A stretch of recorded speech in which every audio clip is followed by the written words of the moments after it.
Sí, le puse la gafa así. ¿Dónde está? La mochila. Bueno, David, así que David me había hecho una pregunta. No, ¿quién supo ya acá? ¿Es David? No. No, Walter no. Walter parece. Walter no parece.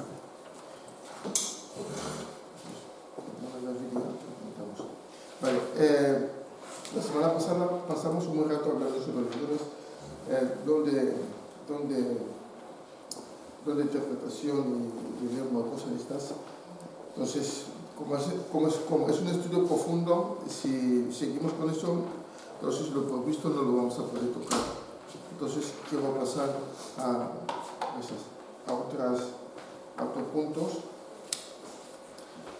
para entrar luego ya en el tema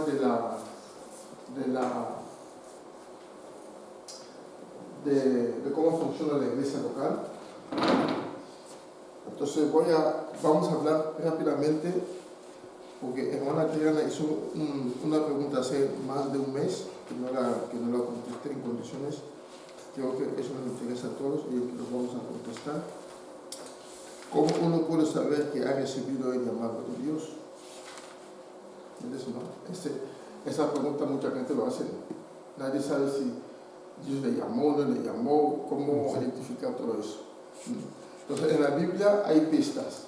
De entrada, podemos decir que no hay dos llamados igual. Todos los llamados, aunque seamos 1 millón de pastores, no hay dos pastores que fueron llamados de la misma manera. No existe. Todos, cada uno tiene su propia circunstancia, su propio testimonio.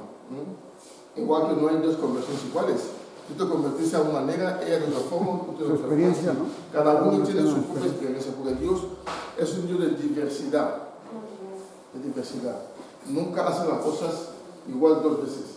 Siempre, porque es Dios, es soberano, entonces tiene recursos de sobra para poder hacer las cosas con distinción siempre. Entonces vamos a hablar es una pequeña reflexión que vamos a hacer del llamado. Cuando estamos hablando de llamados, estamos hablando especialmente de los ministerios. A ver, ¿cómo identificamos el llamado de Dios? El llamado de Dios.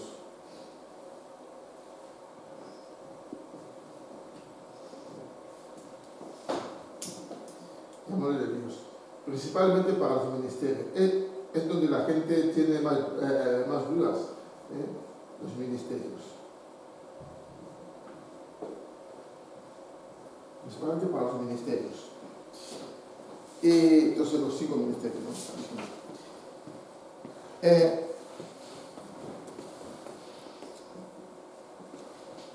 De entrada, el elemento más importante del llamado es el corazón. El corazón está en el centro de todo. El corazón es el elemento más importante del llamado. Es el elemento más importante del llamado.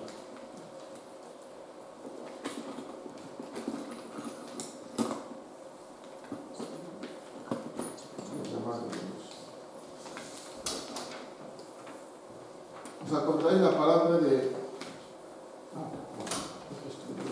¿Os acordáis de la palabra de Dios a Samuel? Cuando Dios le mandó ungir a David no estaba en casa. Y el padre de David empezó a pasar a todos los hermanos mayores de David. ¿Qué es lo que le dijo? Cuando Samuel decía, es este, ¿qué es lo que le dijo Dios? ¿Qué es lo que Dios mira? El Corazón. Dios mira. Las apariencias no. Para que Dios haga un llamado a la persona, Dios mira siempre lo que va del corazón. Trabaja con el corazón de la persona. Y fíjate, hasta el propio profeta Samuel, y se dejó llevar también por la vista, porque veía que uno era mayor, era rubio, cambio, seguramente este será un buen rey para Israel, seguramente al final pasa por todo y Dios eligió a ninguno. Hasta que vino el que tenía una apariencia de un niño, diga Dios, es ese. Porque Dios mira el corazón y no mira las apariencias, lo que mira el hombre. Es decir, el llamado de Dios parte de una base que es el corazón de la persona. Vamos a ir a una cosa, a menudo es difícil entender cómo Dios nos puede llamar para ejercer un ministerio. Y mucha gente han cedido, han caído en la trampa del diablo creyendo que han recibido el llamado de Dios. Muchos han caído en esas trampas. ¿Por qué? Porque el hombre, como dijimos antes, el hombre ve lo que uno ve. Es decir, cuando el hermano predica, muy bien, ese creo que es pastor. Ese puede ser pastor perfectamente. No tiene nada que ver. Que predique bien no significa que pueda ser pastor. O que enseñe bien no significa que pueda ser. O que toque bien la guitarra no significa que tenga llamado para ministrar en la alabanza.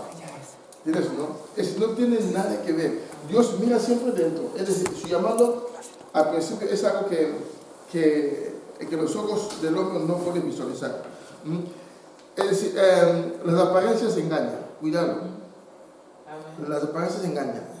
Y de entrada, los ministerios bíblicos no son para todos. Es decir, no todo el mundo...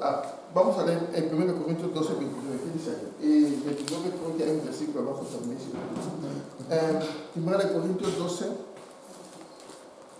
29. Alguien lo tiene que leer, por favor. 1 Corintios 12, 29. Son todos apóstoles, son todos profetas, todos son maestros, hacen todos milagros. Exactamente. Sigue, ¿tú también? Tienen todos dones de sanidad, hablan todos lenguas, interpretan todos. Procurad pues los dones mejores, mas yo os muestro un camino aún más excelente. Amor del amor. Vale. ¿Ves aquí la pregunta de Pablo? Aquí preguntando a la iglesia de Corintios. ¿Qué dice ahí? ¿Son todos apóstoles? No. ¿Son todos profetas? No. ¿Son todos maestros? No. ¿Hacen todos milagros? Tampoco. Es decir, sigue atenta, en atenta ya habla de dones. ¿Tiene todos los dones de sanidad? No. ¿Habla dones de lenguas? Tampoco. Es decir, no tiene por qué tener todos los ministerios. Perdón, pero este versículo es clave para entender con el tema este de las lenguas, que mucha gente dice, si no recibes las lenguas no recibes el Espíritu Santo. Aquí claramente dice, ¿tienen todos el don de lenguas? Eso no quiere decir que no tengas el Espíritu Santo, ni el don del Espíritu Santo. Eso está claro. Que muchos dicen, no hablas en lenguas, no has recibido el Espíritu Santo. Ese es un error muy grande. Es que hay... Ese punto, si viene de lo que tocamos, porque también es algo interesante que, porque en algunos textos yo quisiera tocar para contestar a lo que está diciendo. Sí, tiene razón. Porque luego había que separar don de lengua y... Interpretación. No. Espera. Don de lengua y hablar de lengua. Son dos cosas diferentes. ¿Qué te va a pasar? ¿Y don de lenguas qué es pues? Don de lengua tú tienes don. Igual que don de profecías, igual de don de... Pero el don de lenguas será que hablas y entiendes lenguas. No, si vemos texto, es que aquí no tenemos texto, te lo dije que casar. Hablar de lenguas está claro, pero ¿qué es entonces el don de lenguas? Si no les habla de lenguas. El don de lengua, eso entra dentro de los 9 dones. No tiene nada que ver con hablar en lengua, porque hablar en lengua es señal. Cuando digo que recibiré es poder. Y más allá creo que hay unos textos ahí, igual en el caso de Cornelio, hablaban en lengua también, si no me equivoco. Sí. Entonces, eso fue como señal que había recibido el don del Espíritu Santo en el Espíritu Santo. Es decir, son primicias. Ahora realmente no se interpreta tal cual, pero en las iglesias primitivas, igual que pasó en aposentos altos, hablaban en lenguas como señal que había recibido ese poder de lo alto. pero no era profecías, no profetizaba, no interpretaba, solamente hablaba con señal. En cambio, el don de lengua tú lo tienes. Los que interpretaban son los que oían hablar en su propio idioma, porque para eso fueron enviadas. Cuidado, no. Los que escuchaban fuera del templo no era parte de los discípulos. Ellos decían, escuchamos que están hablando maravilla de Dios a nuestras lenguas. Los oímos hablar en nuestra lengua. Exactamente. Es que para eso eran las lenguas. Exactamente. Pero en el contexto de la iglesia, porque yo puedo estar hablando en lengua en mi casa tranquilamente sin necesidad de tener don de lengua. Es que toda lengua está para ser interpretada. Ah, vale, pues Eso está para ser interpretada, porque es un don Dios da para edificar, como dijimos una pasada, tiene tres puntos, creo que decía, o sea, exhortar. Hablar en lenguas se refiere a hablar en lenguas sin interpretación. Sin interpretación. Como símbolo, realmente hay recibido. Es para orar. Exactamente. Para Dios. Exactamente, sí. Vale, ahora entiendo la diferencia. Exactamente. Esa es la diferencia para verdad. Entonces, hay algunos textos en la iglesia primitiva que algunos recibían hablar una lengua, pero eso fue incluso antes de que Pablo se convirtiese. ¿Entiendes? Él se fue cosas después de estar en el aposento alto, algunos hablaban de lengua, como el caso de Cornelio y compañía y algunos más. Entonces, pero Pablo habla de lengua ya cuando ya él se convierte en el capítulo 12 de Corintios, empieza ya a explicarlo bien. Pero eso es un tema que ya luego ya lo tocamos cuando hagamos un estudio sobre eso. No sé lo que decíamos antes, ya no me acuerdo. Estamos en Corintios 12, ¿no? 31. Hermano, una pregunta. Sí. ¿Dónde lenguas? Yo creo que es para edificación de la iglesia, porque se va a interpretar ya lo leímos en la pasada. Y hablar en lenguas, yo puedo, como tú dices, hablar en mi casa, ¿no? Y no puedo en tu interpretar, casa pero tú Dios hablas me en lenguas toca. sin necesidad de interpretar. Tú necesitas que nadie te interprete, porque eso es para tu propia edificación. Exacta edificación Eso es de algunos de mismos. tu interior. Pero en la iglesia, Pablo dice, hay que interpretación, ¿no? A callar. Ahora, los ministerios, lo que decíamos antes, el tema, la base principal del llamado es el corazón, primer punto. Hemos leído allí que no todos tenemos llamado a tener ministerios, ni tampoco tenemos llamado a tener los dones, como dice Pablo en ese texto que hemos leído. Y en Juan 15, 16, dice Jesús, el propio Señor hablando, diciendo, no me elegisteis a vosotros a mí, sino yo os elegí a vosotros y os he puesto para que vayáis y llevéis fruto, ¿y qué más? Y vuestro fruto permanezca, para que todo lo que pidierais al Padre en mi nombre, Él os lo dé. Juan 15, 19, Efesios 4, 10, 15, donde hemos leído ya varias veces ya. Si os fijáis, ¿cuántos discípulos se seguían a Jesús? ¿Cuántos? Discípulos. 12. Había muchos discípulos, muchos. Pero ¿cuántos apóstoles había? 12. Es decir, había muchos que seguían, pero él solamente eligió a un grupo diciendo, con ellos voy a trabajar y yo voy a comisionar. Es decir, no en la iglesia todo el mundo tiene que ser pastores, evangelistas, maestros, o todo el mundo tiene que profetizar, como dice Pablo. No.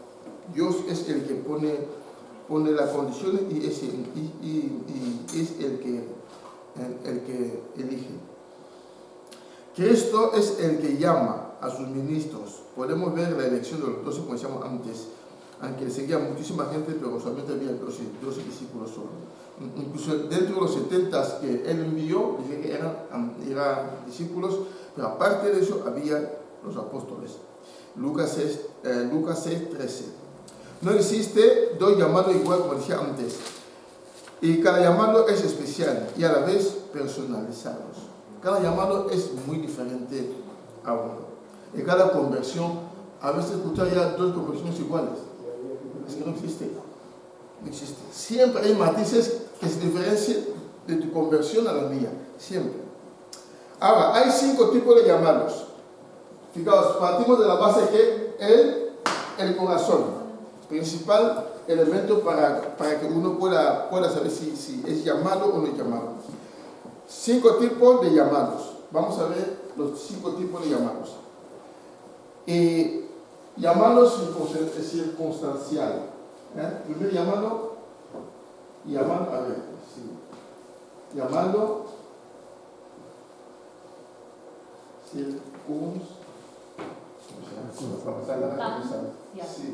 circunstancial, vale. 2, llamado progresivo. 3, llamado instantáneo. Sucesivamente otra vez no. Instantáneo. Vale. 4, llamado en espera.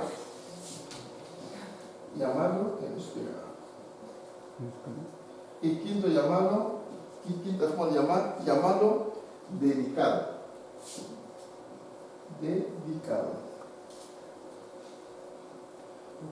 Son 5 formas de llamar que Dios puede usar para llamar. Y no todos nosotros llamamos por igual. Llamado circunstancial. Ese llamado hecho por las circunstancias de la situación, por los acontecimientos. Dios nunca improvisa, eso lo sabemos. En su ciencia, Él ya tiene todo previsto. Pero a nuestros ojos se nos presentan circunstancias que no entendemos. De repente Dios dice, esto tiene que hacerlo. Vemos ejemplo de Aarón. Cuando Dios llamó a Moisés, Dios le dio a Moisés orden que tú vas allí, que tiene que ir a liberar a Israel, todo eso. ¿Qué es lo que hizo Moisés? Le puso a Dios un montón de excusas. Es decir, quería de verdad escabullirse y no ir. Hasta tal punto que Dios se enfadó y dijo, vale, te voy a poner a Aarón. Llévate a Aarón, a ti, yo te voy a hacer como Dios y Aarón será tu profeta. Llévate a Aarón para que deje ya de excusarte y vete a hacer la misión. El pobre Aarón no estaba ahí. Aarón no estaba delante de la casa ardiendo, estaba Moisés solo. Y cuando llegó ya donde estaba Israel, entonces Moisés dijo, mira, hermano, mira lo que Dios me dijo, tú tienes que acompañarme y apoyarme allá ante Faraón. Tienes que venir. Ya que yo no hablo muy bien, tú tienes que hablar en mi lugar. Es decir, fue llamado, dice que yo le hago a este profeta para que él te ayude a hablar. Y ahí están los textos, y vemos ahí en Éxodo 4, 10 a 17, 7, 1, ahí está, creo que la historia la conocemos. El llamado de Aarón fue un llamado circunstancial. Es decir, fue por las circunstancias. Dios tenía que sacar a Israel sí o sí. Moisés tenía que ir, pero Moisés puso un montón de excusas y dijo, vale, la misión tiene que hacerse sí o sí. Como tú dices que no puedes, yo voy a llamar a otro para que te acompañe. Pero el papel principal lo tienes tú igual. Entonces, si vemos más adelante, Aarón no siguió el profeta. ¿Cuál realmente era su llamado después? Sacerdote. Es decir, cuando sacó el pueblo de Israel ya, automáticamente ya Dios ya le mostró realmente lo que era su ministerio, que era ser sacerdote del pueblo de Dios. Es decir, fue por las circunstancias. Dios le llama para hacer un labor, un tiempo, ya luego llama, hasta aquí, haz tu papel, retírate. Lo tuyo es otra cosa. Dios actúa así. Y nosotros, hemos conocido gentes, algunos que en su momento eran pastores, pero después de un tiempo han dejado de ser pastores y ya no van a ser pastores. Ahora se dedican en sus otras cosas. Es decir, fueron pastores durante un tiempo X y ahora ya no lo son. Pero fueron ministros de Dios en el mundo del ministerio, porque fue circunstancial. Los textos los conocemos, hermano, y también la historia. Dios te puede llamar también usando las circunstancias. Dice, mira, como la cosa está así, no hay nadie aquí que haga eso, tú lo vas a hacer. Pero no pienses que vas a estar ahí siempre. No. Cuando la situación se salve, cuando la misión tiene un tiempo tiene un principio y tiene un final, termina, automáticamente Dios te quita. Tú ya has hecho tu parte. Ahora tiene que venir uno que continúe la labor. Por eso, siempre hay que estar atento a la voz de Dios. Algunos que han sido llamados por un tiempo han seguido porque ya entra la codicia y digan, mira, yo pues, me siento tan bien, sigo con eso. Pero si sabe que Dios dice, no, que tu misión ya terminó, diga que uno lo haga. Las circunstancias. Cuando se salve esto, la misión termina. Otro llamado que es el llamado progresivo. ¿Qué es el llamado progresivo? El llamado progresivo es el llamado que se desarrolla con el tiempo. Uno puede estar colaborando o simplemente viviendo en el lugar donde se desarrolla o se ejercen los servicios. Este va aprendiendo cómo ministrar o aprendiendo cómo servir. Y cuando llegue su momento real y Dios lo confirma, automáticamente pasa a servir. Eso se ha dado más en las familias. Es decir, el padre era pastor, de repente los chicos han crecido ahí y de repente uno de los chicos también se mete, o uno de los chicos se mete de pastor también. Eso se ha dado muchas veces en este sentido. Entonces, igual que vemos ahí en la familia de Aarón. Aarón fue la cabeza como el padre, pero luego cuando Aarón se quitó, sus hijos siguieron, ¿no? Entonces, es un llamado progresivo, porque los hijos ya aprendieron lo que era el servicio sacerdotal. Entonces, conforme va pasando el tiempo, van aprendiendo, y cuando ya el que está delante ya no está, los que vienen después ocupan el lugar, y esto va sucesivamente hacia donde el Señor quiere que llegue. Llamarlo progresivo. El caso más claro, lo vemos en Josué 33, 11, Números 11, 28 y Números 27, 18, 23. Vemos que Josué es el caso concreto que se puede decir. Porque Josué, ¿quién era Josué? Josué era siervo, suena un poco así, pero era como ayudante de Moisés. Es decir, Josué vio todo lo que Moisés hacía. Cuando Moisés subió a la montaña, él estaba ahí pobre. Cuando bajaba, él estaba ahí. Es decir, atendía, estaba ahí pendiente de lo que todo eso. Entonces aprendió. Y cuando llegó el final de Moisés, Dios le dijo, tienes a uno ahí, a este mismo. Póngale las manos y que él tome tu lugar. Es decir, a Josué ya no le hacía falta ya una nueva revelación. No, es que no necesitaba una revelación nueva para empezar de cero. No, porque ya había aprendido. Sabía de qué iba el tema. Sabía muy bien. Entonces cuando Moisés dijo, bueno, pues ya está ya, yo, le digo yo, vale, tú ya te vas a reunir conmigo, entonces cógete a este y póngale tu manto. Le pongo la mano y le puso todo. Entonces ya Josué empezó a trabajar en lugar de Moisés. Él sabía todo lo que había ahí. En este caso podría ser también Samuel, que empezó de pequeñito. No, Samuel es otro caso. Pareciera que es otro caso. Porque Eli también le fue enseñando. No exactamente. Vale. Sí. Hay que ver el fondo. Vamos a leer el de Josué 33, 11. A ver, para ir teniendo alguna confirmación de la palabra. Josué 33, 11. ¿Ah? Josué 33 no existe. Éxodo 33, 11, perdón. Éxodo. No, espera. Eso está. Sí, mira, Éxodo 33, 11. ¿Cómo será el número? A ver. Sí. Léelo, ahí lo tiene. Y hablaba Jehová a Moisés cara a cara como habla cualquiera a su compañero. Y él volvía al campamento, pero el joven Josué, hijo de Nun, su servidor, nunca se apartaba del medio del tabernáculo. Exactamente. Él siempre estaba ahí. Si vamos el número 11, 28 y número 27, 28, 23, dice prácticamente lo mismo. Así, el número ya cuando ya Josué tomó el cargo de... Números 11, 28. Luego ya el número 27, 18, 23. Josué. No sé si lo entendéis, ¿no? Llamado progresivo. Por eso, Josué, número, perdón. 27, 18 y 23. Por eso es importante poner los pies tener un lugar donde uno puede desarrollar su ministerio y su llamado. Es importante, porque la Biblia vemos. Y los que van de iglesia en iglesias corren peligro de no llegar a servir a ningún sitio. Porque nunca hay sitio donde tú puedes mirar, pongo aquí los pies y me quedo aquí y desarrollo. La Biblia vemos aquí, por ejemplo, ¿no? La constancia.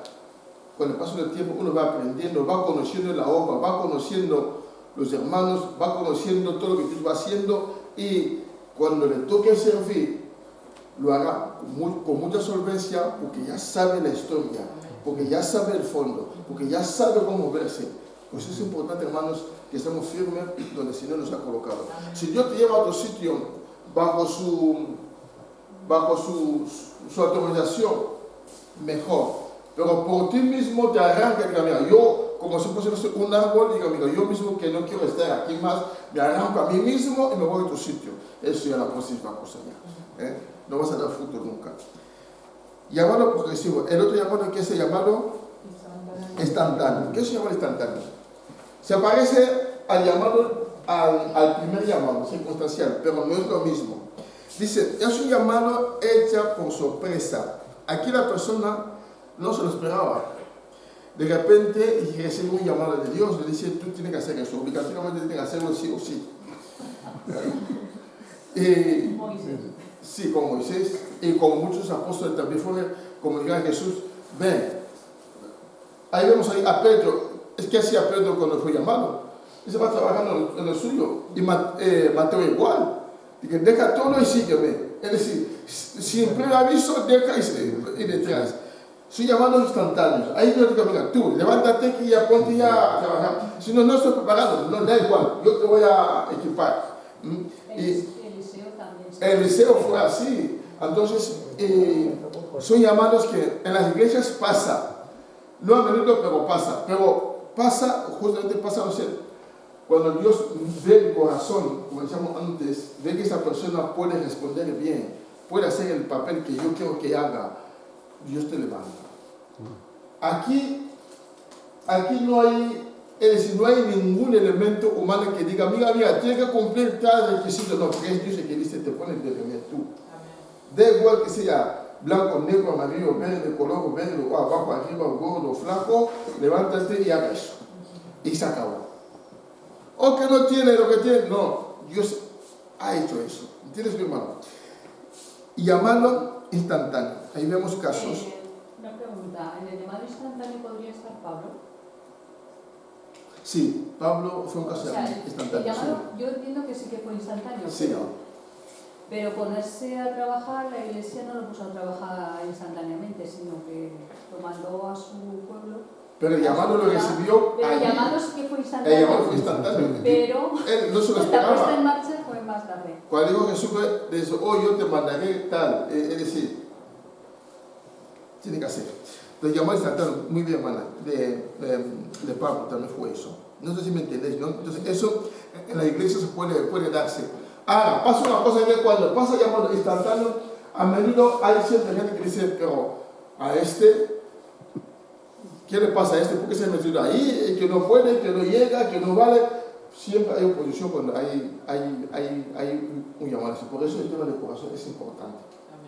Cuando uno siente en su corazón que el Señor, lo importante es, ¿sabes? La historia de los discípulos de Maús, cuando iba a camino de Maús, que Jesús les hablaba, ellos no sabían que Jesús les hablaba, pero cuando llegaron a casa, a la hora de compartir el pan, luego cuando se dieron cuenta que era Jesús el que les hablaba, ¿qué es lo que decían ellos? ¿Qué es lo que sentían en el corazón? No ardía nuestro corazón. El llamado de Dios te inquieta, hasta que no lo hagas no te vas a quedar en paz. Puede pasar años. Puede pasar años. Puede decir, mira, yo no quiero, voy a trabajarme como Jonás. No quiero, voy a trabajar menos en mi labor, porque olvídate de mí. Pero esa inquietud, esa luz siempre está ahí. Ese latido siempre está ahí. Hasta que te diga, mira, me rindo, voy a hacer. Porque Dios te está inquietando para que haga eso. Llamado instantáneo. Otro llamado que es llamado en espera. Ese llamado es precioso también. Ese llamado es parecido al llamado progresivo, pero no es lo mismo. A ver, el llamado en espera, hermanos, puede recibir desde muy temprana edad, muy antes. Aquí, sí, el componente de la familia o está rodeado, viviendo, donde se desarrolla los servicios, como comentamos antes, el llamado progresivo no tiene nada que ver. Ni porque has vivido en una iglesia, porque tus padres son pastores, son cristianos, porque no. Eso no tiene nada que ver. Aquí uno puede recibir el llamado aún igual estando en el mundo. E incluso en el mundo Dios puede llamar. E incluso uno que está desconectado puede sentir ese amor de Dios. ¿Cuánta gente a su adolescencia ha recibido el llamado de Dios, ha sentido que ha tenido revelaciones, ha ido en una iglesia de repente, o sea, ha sentido una palabra que les ha tocado, pero nunca ha vuelto? Se han ido por ahí, metido en el mundo como un cerdo, está muy perdido por ahí. ¿Cuántos, no sé, han recibido palabras de ciencia, no sé, por casualidad lo han recibido, pero ya anda por aquí, sea por aquí? Pero cuando va a pasar el tiempo, Dios le va recordando. Acuérdate, es que Dios siempre trae las imágenes, los pensamientos, las palabras, las revelaciones que uno recibió en su momento. Y de repente se da cuenta que no, que aunque yo estaba en el mundo, no conocía a Dios, pero vi esto, recibí esto y ahora creo que es el momento de buscar a Dios de verdad o de corazón. Hay gente así. Aquí uno recibe el llamado, pero igual que el que está en el mundo lo recibe, el que también está en la iglesia lo recibe y va al mundo y luego vuelve. En ambos casos puede darse. Cuidado, puede ser, pero ¿cómo Dios puede llamar a uno que está en el mundo por ahí venir? Dios es soberano. Dios es soberano. Y a veces hemos hablado con gente que tú ves que no es cristiana, pero te cuenta cosas, su experiencia con Dios. Diga, pero no sabe de la palabra, pero lo que me comenta, siento que como si tiene algo especial con Dios, pero nunca ha ido a la iglesia. Hay gente así. Y cuando llegue el momento, si Dios tiene un llamado específico para él, ese acabará entrando en el día. ¿Por qué? Porque es un propósito de Dios. Igual que uno que está en la iglesia, recibe el llamado de Dios, pero de repente se va al mundo. Porque el mundo le tira más que el Señor, se pierde por ahí. Pero si tiene llamado, como el hijo pródigo, acabará volviendo.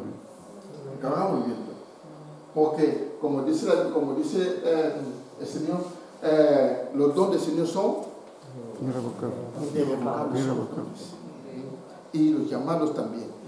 Cuando Dios te llama, hermanos, tú puedes hacer lo que tú quieras. Tú puedes decir que yo no quiero, yo no voy, yo no puedo, yo no llego, yo no veo. A Dios todo se le da igual. Porque acabarás haciéndolo igual. Es que a Dios le da igual que pongas excusa porque lo vas a hacer. Entonces, aquí vemos la soberanía de Dios. Cuando Dios te tiene ojo, como dice ahí al profeta, antes de que naciese yo ya te puse el nombre, te escogí, te elegí. Cuando Dios te pone ojo, olvídate de todo lo demás. Puedes subir, puedes bajar, acabarás volviendo. Y cuando llegue el momento, eso pasa. Revisemos la historia del llamado del rey David.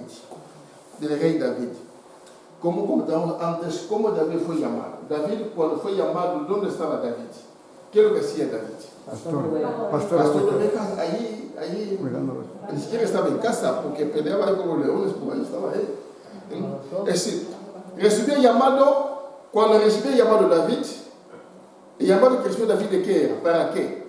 Para ser rey. Pero ¿quién era rey en ese momento? ¿Cuánto tiempo pasó hasta que se cumplió el llamado que David, que él recibió? ¿Cuánto tiempo pasó? Hasta que murió Saúl. Pasó años. Es decir, fue un llamado en espera.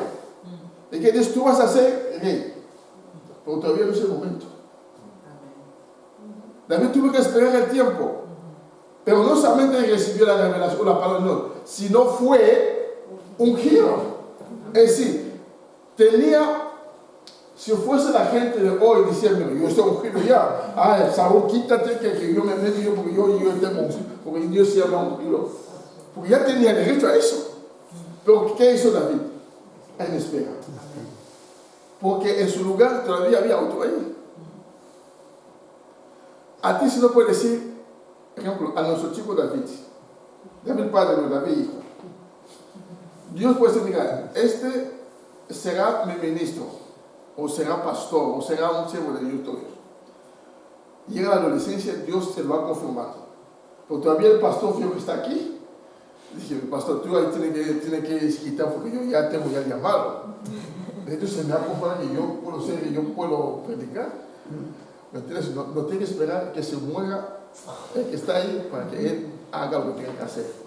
Dime, hermano, sí. Hay una cualidad de David que a mí me llama mucho la atención, que Sí. fue su obediencia que tuvo al Señor y le espera. Y nunca se levantó contra su superior. Él tuvo a Saúl una pila de veces en sus manos, De hecho, y sin embargo siempre le perdonaba. De hecho, lo tenía Esperaba que Dios hiciera terminar lo respetaba mucho a Saúl. Eso es una Tenía cosa mucho muy de Saúl, perdonancia sí. que tuvo. Y amor en espera. Entonces, hay gente que tiene llamados. Es que David respetaba mucho a Saúl, pero porque era ungido. Exactamente. Y eso es un respeto directo a Dios. O sea, lo que Dios ha ungido, yo no voy a meter manos, sino que Dios en su momento hará. Por eso era muy importante. Yo quería preguntar si el caso de Juan el Bautista sería un ejemplo también en espera, porque su padre era sacerdote, podía haber sido un sacerdote, ¿no? Sucesor también de su padre, pero sin embargo, Dios lo llamó para ser profeta. Exactamente, fue en esperar, claro. Y su padre no le enseñó.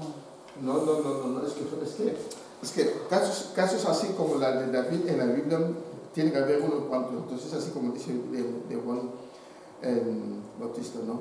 Entonces, es un llamado muy interesante, porque aquí la persona es consciente que tengo algo especial, tengo algo de Dios, pero tengo que esperar tiempo de Dios, tengo que esperar que Dios no se precipite, porque el que tiene el llamado de Dios no se precipita. Amén. Porque en parte porque entiende que no depende de él. Y las circunstancias hacen que no cambie, no sea favorable, no va a dar ese paso. ¿no? Pues es importante que oremos por nuestros chicos y nuestros hijos e hijas, porque más de uno seguramente tiene algún llamado de estos. Entonces, los textos hay que revisar el llamado de David y también lo que dice la hermana de Juan el Bautista. Hay un quinto llamado y con el último, el llamado dedicado. ¿Qué es el llamado dedicado? El llamado dedicado es un llamado hecho por los tutores. Pueden ser padres seculares o también pueden ser padres espirituales, tutores espirituales. Y es alguien que está sirviendo a Dios como el fruto de una promesa o de un voto que alguien hizo. Y hizo a Dios. Y Dios lo acepta y lo coloca a servicio. O coloca a sacrificarlo al servicio, a su servicio. No sé si me explico. Vuelvo a ver al profeta Samuel, lo que decía ella. Samuel, eso fue un llamado dedicado. Porque su madre ya le dijo, si tú me das, yo te lo devuelvo. Es decir, entonces Dios cogió, aceptó la ofrenda de Ana, digo, vale, te voy a dar un hijo, pero luego ya me lo devuelves. Eso porque su madre ya la había dedicado, ¿no? Llamado dedicado. Esos son, ahí la persona no tiene nada que decir, porque ya sus progenitores o sus tutores espirituales o seculares le han sacrificado y le han dedicado a Dios. Que Señor, cógete ese hijo o para que sea tuyo, ¿no? Igual que aquí, porque eso digo yo que cuando hacemos presentación de niños, a veces eso no se toma en serio. Vamos a presentar a nuestros niños al Señor, bueno, pues como es costumbre, ¿qué pasa? Sí, ya está. Pero eso tiene más misterio de lo que pensamos. Por eso es que los que presentamos a los niños en la iglesia o al Señor, tenemos que ser como Ana. Porque Ana cuando presentó, cuando cuando ella dedicó en la oración al Señor su hijo, cuando tuvo el hijo, dice que cuando terminó a destetar al niño, lo llevó ya donde estaba Elí, ¿no? Y lo dejó en el templo. Es decir, los padres que presentan a los niños tienen que hacer como Ana, es decir, llevar a los chicos para que crezcan en los caminos del Señor. Porque hacemos la oración y no te lo presentamos, pero luego ya no hacemos el resto. El niño se pierde por ahí. Eso ni llamarlo progresivo, ni llamarlo la espera en la cuestión, porque los padres no han hecho su papel. Aquí vemos el caso de Samuel y también vemos el caso de Sansón. Aunque Sansón tiene un componente un poco más especial, porque Sansón es Dios el que se reveló a la madre, ¿no? A la madre. Pero también la palabra fue esa: será dedicado a ese niño, no tomará vino y cosas, es decir, condiciones. Llamado dedicado. Y aquí, para hacer eso, hay que tener mucho cuidado. Tenemos texto en 1 Samuel 1:11, Jueces 13, 1:14. Y hay que tener una convicción, porque el que dedica está perdiendo hasta cierto punto algo que tú tienes, tú le das al Señor. Y hemos escuchado testimonios de algunas madres, algunas hermanas, que en su momento dedicaban a sus hijos y de repente los hijos se vuelven drogadictos, bandidos por ahí, pero las madres siguen teniendo la convicción que la promesa que Dios a un día lo va a cumplir, que mi hijo acabará siendo Dios porque Dios se ha dedicado al Señor. Creo que más de uno hemos escuchado ese tipo de testimonio, ¿no?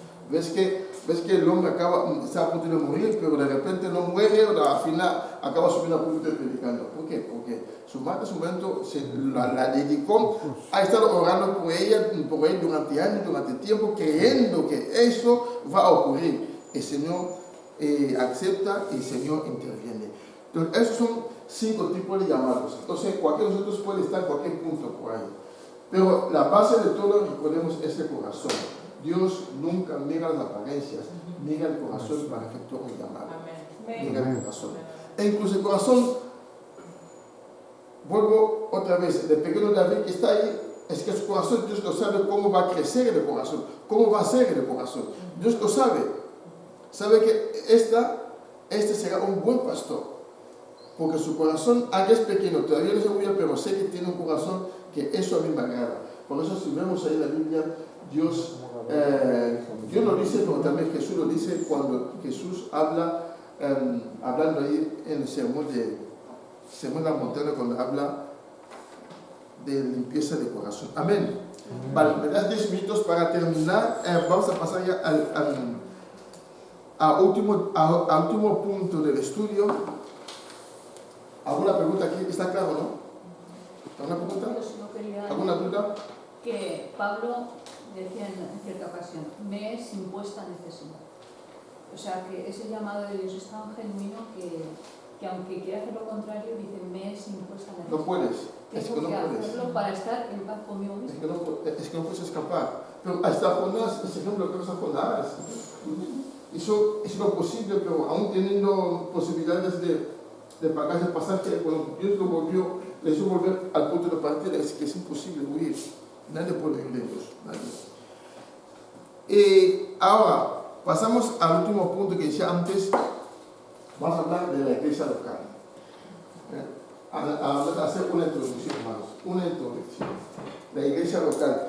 A ver, les pregunto, en una iglesia, ¿qué es lo que debe haber en una iglesia local? ¿Qué ministerio debe haber en una iglesia local? ¿Ah? Pastor. Pastor. El ministerio. Todos los ministerios, ¿no? Como comentamos antes. Mujeres, algo dice ahí, mujeres, ¿qué más?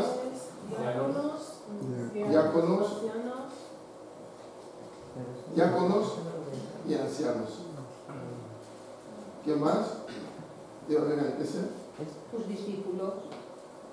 Tiene que haber discípulos. Porque si no hay discípulos, ¿para qué sirve todo lo demás? Es que todos son personas. Ah, pastor y discípulo. Están los que tienen que aprender. Las ovejas. Los jóvenes, Hermanos, para que la iglesia funcione, ¿Qué servicio, qué ministerio debe haber en la iglesia? Ah, estamos hablando de ministerios. Ministerio y servicios. Músicos, Alabanza. Quedamos corto, ¿eh? Sí. El pueblo dominicano. Amén. ¿Puedo explicar? Pero eso es, bueno, ¿Ah? estaba pensando que maestros van La a ser eternidad. los ministerios. La Fraternidades también. fraternidades. Porque es El más hombre, de dama, de joven. ¿Ah? Hombre Hombre, y mujer, damas. dama Vale. y joven. Jóvenes también. 5, 8, 11. Los jóvenes no es una Jóvenes, fraternidad. ¿no? Jóvenes. ¿Qué más debe haber en la iglesia, hermanos? Niños. ¿Qué ministerio? Servicio. O servicio también, claro, que se todo para la iglesia. El servicio porque decía, no quién va Es a arreglar los tomacorrientes y la... Principal, ¿eh? ¿Ah? Es uno de los Uno de principales. servicio porque quién va a arreglar la luz y los tomacorrientes y dar mantenimiento. Ustedes. No, pero los mujeres no me lo arreglan los tomacorrientes, por favor. No, yo digo O sea, de mantenimiento. de servicio, no de servicio del Servicio templo. de- Lo hubiera servicio del templo. Mantenimiento. De mantenimiento, ajá, mantenimiento. Mantenimiento. Y obras. Vale. Intercesores. Intercesores. Amén. Muy bien, intercesores. Muy importantes. Sí. Hombre. Intercesores. ¿Qué más debe haber? No, por ahora. Evangelismo de la Pues eso no entra en todos los ministerios. Maestro. ¿Ah? Es que no Maestro. hay muchas cosas que entran en el punto 2. Sí. Los ministerios ya, como ya lo hablamos y ya lo han entendido, se tienen esos 5 ministerios. Eso está ahí. Son 5. Intercesores, ¿alguien decía algo más ahí? Evangelismo lo puso. Maestro. Bueno, evangelismo realmente entra dentro de los otros ministerios. Sí, sí, de los 5. Sí. Bueno, tenemos la administración, ¿no? Ah, claro, secretario, Predicador. tesorero. La administración, aquí va a haber lo que se anuncia. Eso es para que todo porque la iglesia funcione. ¿Vale? Pero Porque la parte espiritual ya la tocamos y ya tomamos ese tema. Aquí se hablando ya de la parte funcional de la iglesia. Parte funcional, no parte espiritual. Parte espiritual ya la comentamos. Aunque aquí comentaremos también el papel de los diáconos ancianos, lo que es su papel en la iglesia, todo eso. Pero la parte profunda, espiritualmente hablando de cómo la iglesia debe funcionar, eso ya hemos tocado lo que es la iglesia y la espiritualidad. A ver, la iglesia tiene dos partes, dos estructuras, espiritual y estructura secular. La secular y lo espiritual. Lo espiritual es la principal, lo que hablamos ya hace semanas atrás sobre la doctrina, la sana doctrina, sobre la identidad de la iglesia, como comentamos, las características de